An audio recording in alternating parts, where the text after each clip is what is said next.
Okay, we are here. We are back January 2021, 12721, and we are ready to rock and to roll.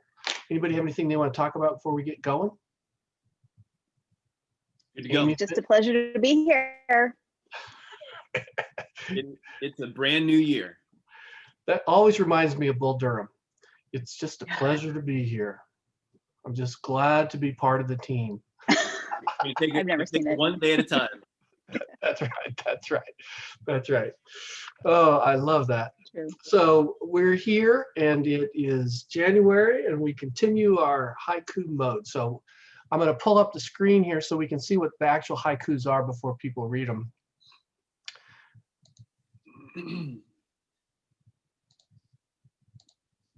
And so which order are we going? Me first and then who? Amy, then Davin, something like that? That's the order that mine Sure, are in. that's good. Okay, let's just do that. So here's mine. I'll start with the back side of the card that I send. And this is a picture that I've sent before, and so on the back side of the card, but I like this, Step into the Endless Sky. And then for those who haven't noticed, you are the recipient of a haiku drop. Please keep, toss, or pass it on. It's a modified haiku itself. You are the recipient 7 of a haiku drop 5. Please keep, toss, or pass it on 7. So it's not exactly standard form, but just so you know. So here's my haiku. What? We call that insurgent haiku. That's right. It's resistance haiku. It's revolutionary in its nature.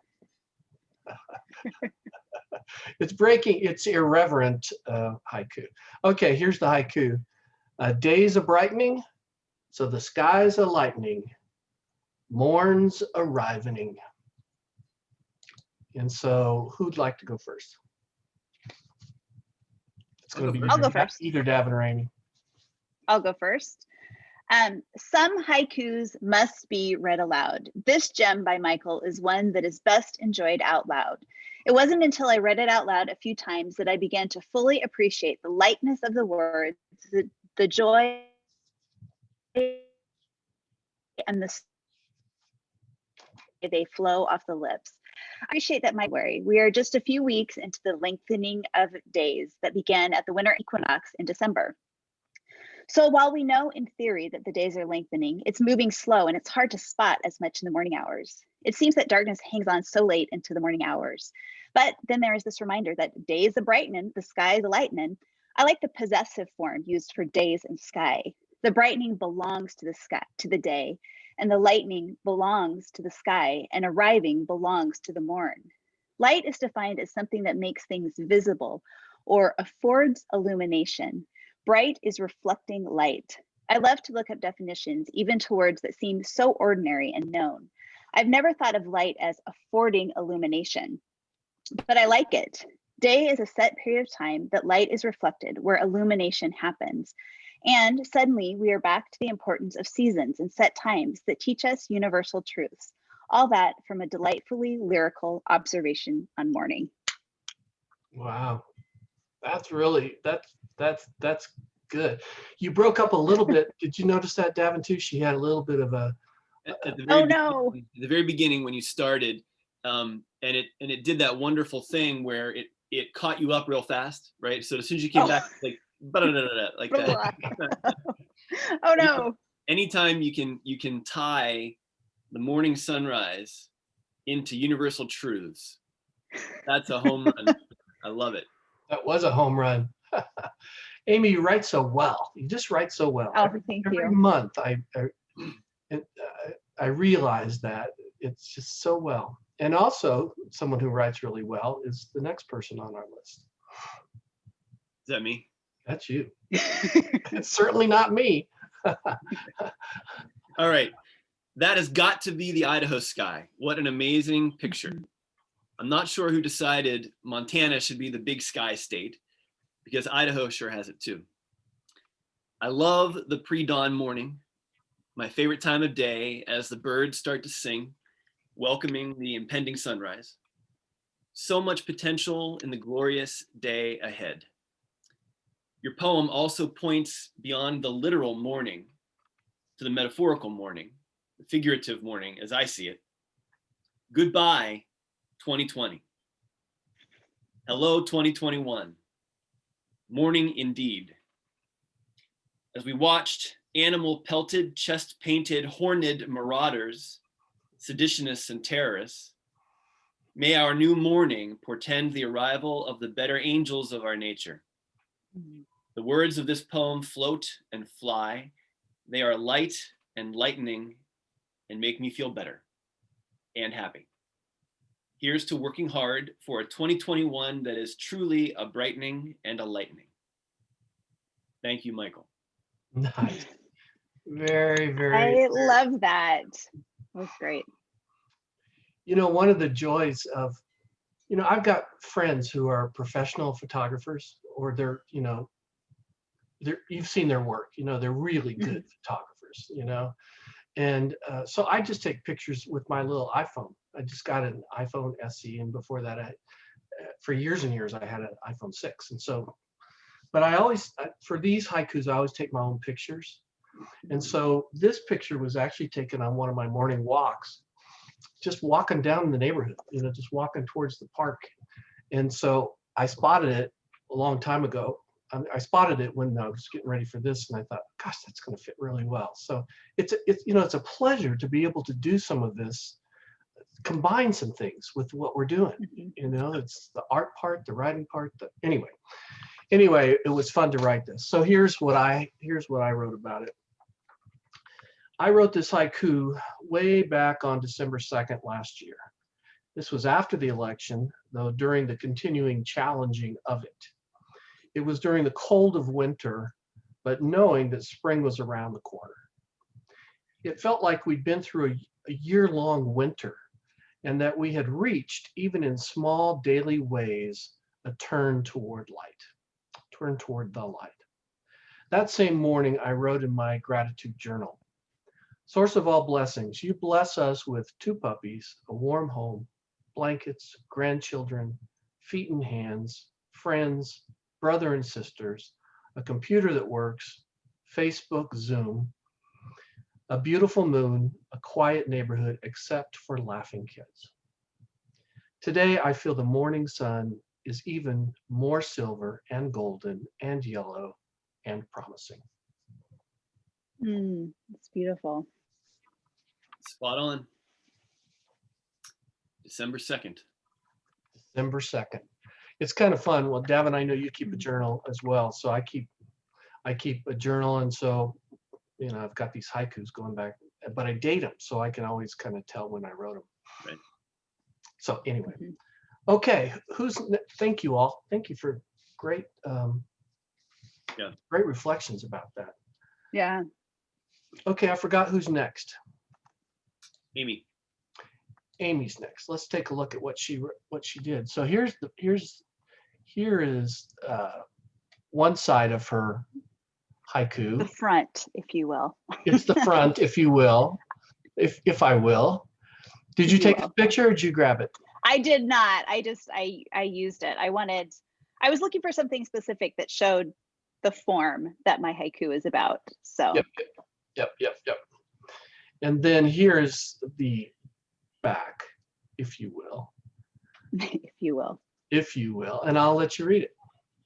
All right. Form is exposed in the winter. We see structure, trees bare, grass gone, form. Okay. Oops. Okay. You first, Michael.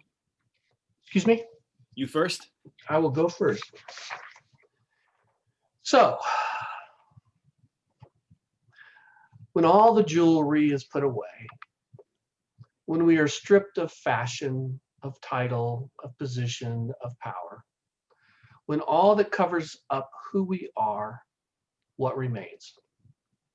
On this day, January 27th, in 1945, Soviet troops entered the Auschwitz concentration camp in Poland to find people stripped of everything that, in more formal society, brings dignity and respect.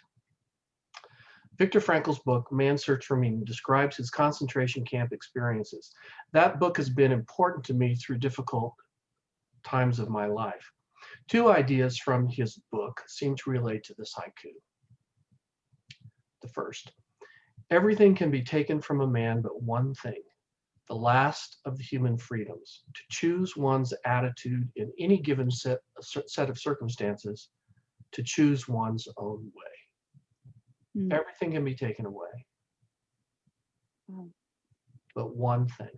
And then the second one, and I first heard this when we were doing Stephen Covey's 7 Habits. And I loved it then and I loved it now because it was an empowering thing to think about. Between stimulus and response, there is space. In that space is our power to choose our response. In our response lies our growth and our freedom.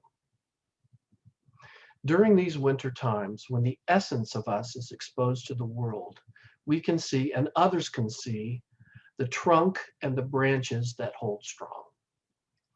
Even deeper, even during those times, where others can't see, where no one but the creator of everything can see, are our roots, which cannot be cracked, even by the strongest storm.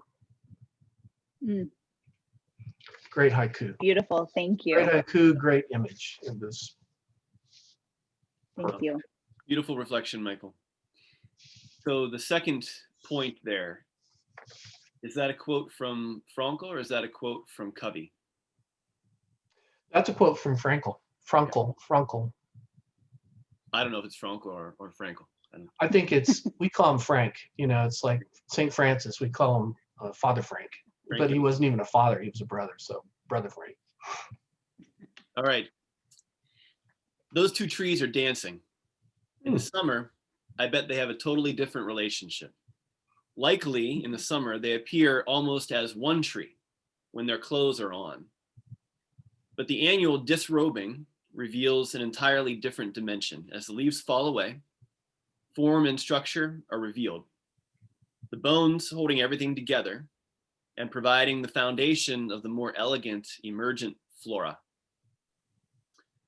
Form is often juxtaposed with substance, as if form is empty, a kind of container waiting to be filled with something more meaningful. But this vision of form and structure shows something rich and deep. Winter is traditionally the time of going within, introspection, and spiritual silence to reveal the soul's authentic yearnings. It is the foundation of the spiritual year because it is stripped down, bare, real, and provides a new beginning. And so the dance of the trees in winter precedes the marriage. Oh, beautiful. Wow. That is nice work. I love that you saw those trees dancing. I hadn't necessarily seen that, but definitely that sense of in summer they would look totally different together, and yet we see the structure. So all right. When I first pulled that card out, honest to God, I started singing ABBA, Dancing Queen. I started singing Dancing Trees. Really? The first thing I saw was the trees dancing. Oh, I love it. I love it. Well, that's funny. My reflection on this. The idea of form exposed in winter is not my own. Unfortunately, I can't remember where I first read it. I love the idea that trees without leaves reveal form, the shape that things take. I've lived most of my life in places, Idaho, with distinct seasons. I've also had the experience of living with seasons in theory, but not in practice, Southern California. I didn't realize the power of seasons until I lived without seasons. Warm and warmer, or smog and less smog, being the major distinctions, rather than long, hot days of summer and short, cold winter days, the breathtaking color of autumn and the magic of green grass after months of brown. Seasons are important. They remind us of the continuing change that is life. Nothing stays the same. Winter as a season of form is an interesting idea to me. It's a time that we see what's beneath the fullness of trees. We see what's under the scraggly abundance of bushes and beneath the lush ground cover. Form is important. It adds the contour and shape to everything. When form is revealed, we know what we're working with. Just as the rhythm of years give us the gift of seeing form, I think it's important in our lives, communities, and nation to look at the form. Maybe that's been the gift of 2020, a chance to see our form. Yeah, we got to start counting those 2020 gifts. Right? They've got to be there. They've got to be there. Exactly. Yes, indeed. So that is just so beautiful. I just love it. I was laughing to myself. While you're reading, Amy, because you always have such a great positive attitude. Just a rich positive attitude. And then I was thinking about, the differences in the way we approach something similar. We all have different I talk about the Holocaust. Davin talks about Dancing Queen. You can see the same thing. It's just, multiple perspectives. And then you talk about the rich, lush, earth. Right.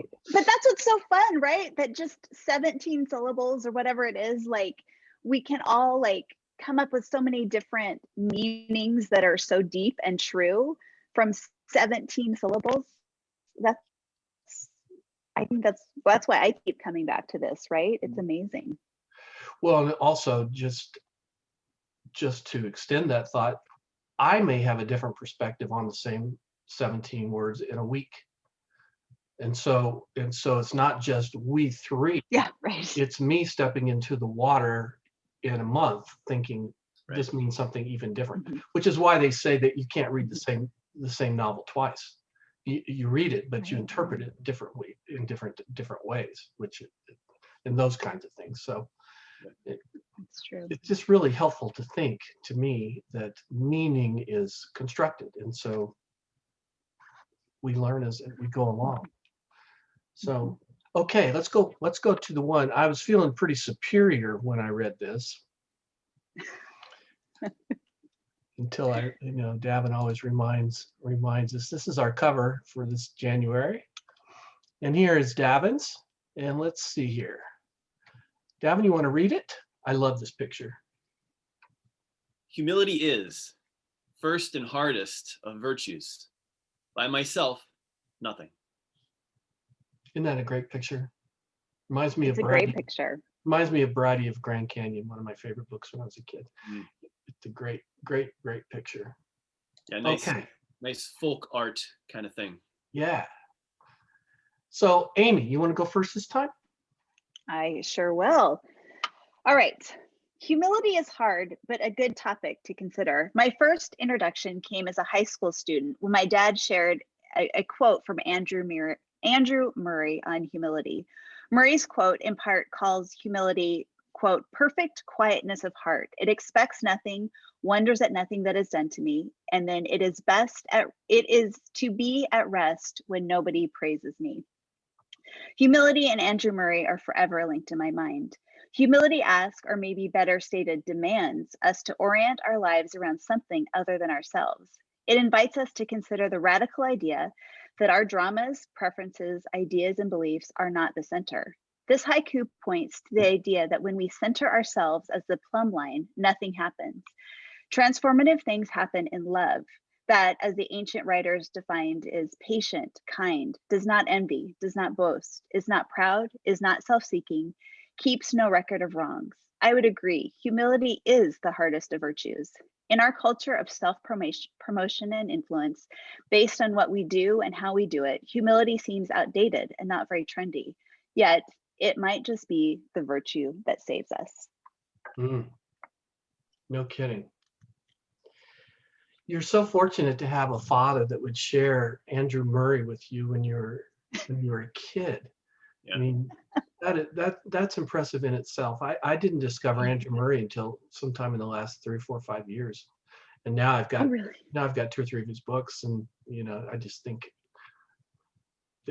he's great. So his book on humility, I was looking up trying to find that quote, and just every single page was just is so filled with just wisdom.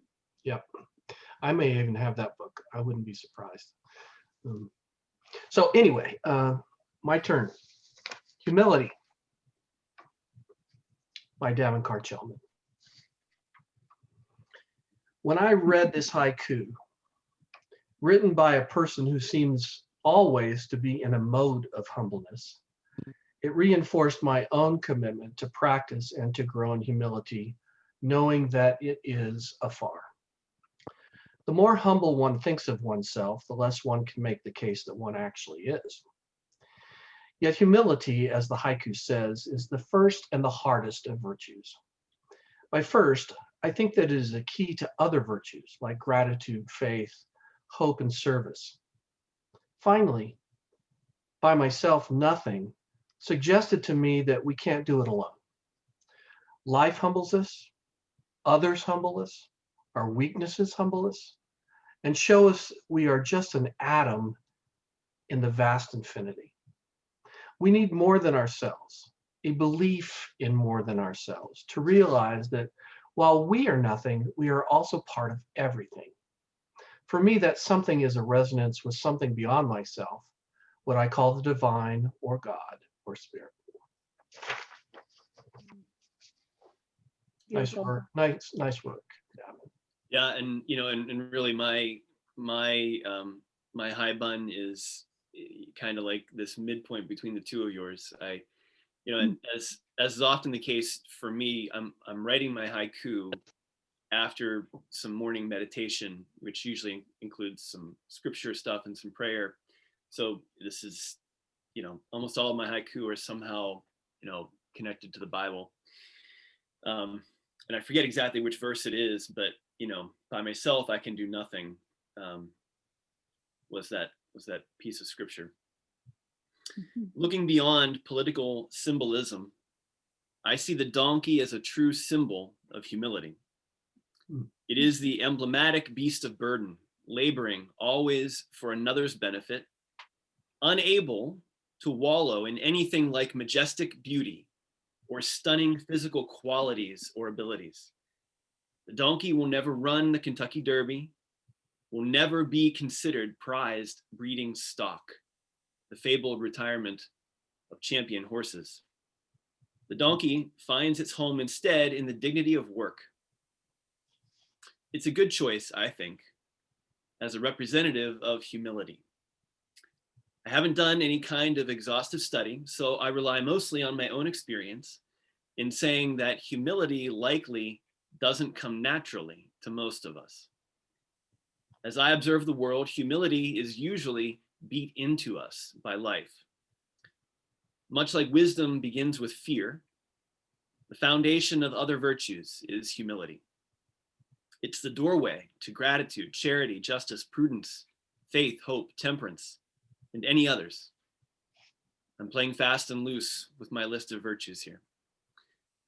The hard-earned lesson that by itself, I am nothing, is a key to a meaningful life, I believe. Like the donkey, I want to invest my energy and time in and for the benefit of others. What a great way to end our discussion here today. Yep, I love doing this stuff.